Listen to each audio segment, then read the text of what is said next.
Hanap mo ba staycation na mura at hindi na kailangan lumayo ng Manila? Ano pang iniintay mo? Eto na yon.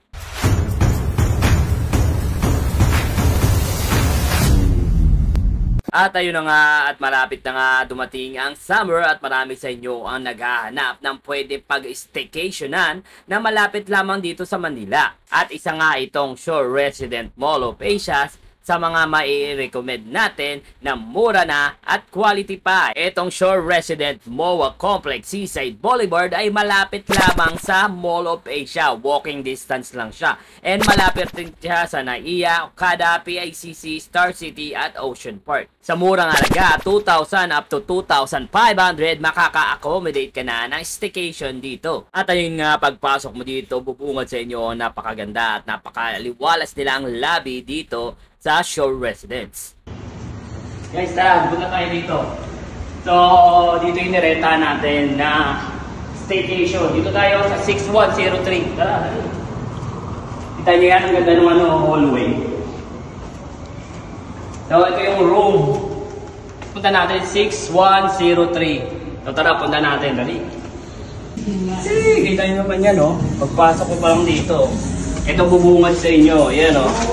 Lutuan. Pwede ka magluto dito. Yan. So, meron silang initan ng tubig, rice cooker, lababo, lutuan. Ito yung magic. Pakita ko sa inyo. So, pag magluluto ka dito, ayan, no? Yung ilaw, exhaust fan. Sheesh! Kita mo to. Diba? Magic.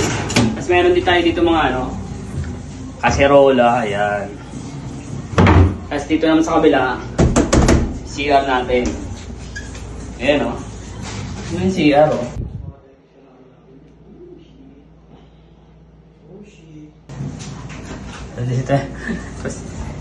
Ito yung natin, pakita mo doon. Ayan, ayan yung dining area natin, ayan yung mga caster natin, no? Sige, Kuya Dek. Karolon, Karales. Nanonood na sila guys, may Netflix siya. Tara, dito naman tayo sa kwarto. So maganda yung pambawin sa kwarto nila dito. Tama mo yan, oh. Master bed. May pamulaklak pa, oh. Diba? Tapos dito mo lalagay yung mga gamit mo sa palador. Ayan. Diba? Sheesh! So mamaya punta tayo sa pool. Tignan natin kung gaano kalaki yung pool nila dito. Okay? At ito na nga guys, yung itsura at kung gaano kaganda yung pag-i-stayan namin dito. Hindi lang yun guys, dahil only wifi siya, may Netflix na, may game cards at mga boards. Meron din silang refrigerator, oven toaster nga guys. At higit sa lahat, meron silang karaoke. Syempre hindi natin palalagpasin yan at susubukan natin yan. Sa kaya mo was na di na sana nalapit pa. At dahil nagutom nga kami sa kakakanta, nag-grocery kami na malapit dito at nagluto kami ng pansit canton.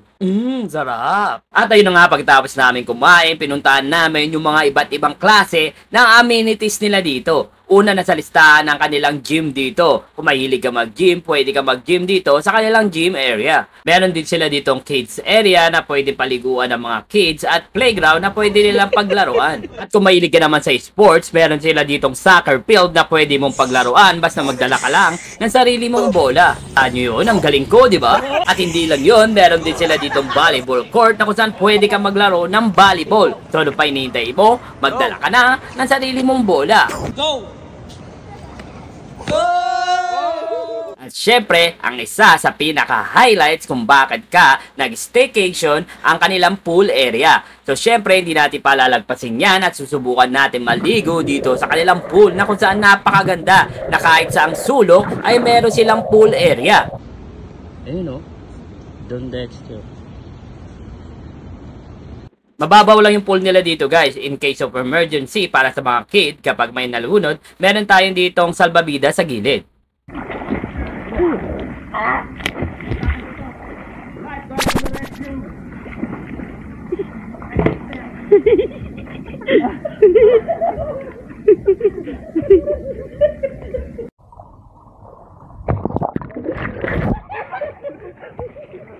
Yan, sige, nakasalamat. Ang lapit mo, Karolong! Sobrang saya at napakasarap mag-stay dito at napakaganda nga ng pool na pa 0.5 challenge nga kami.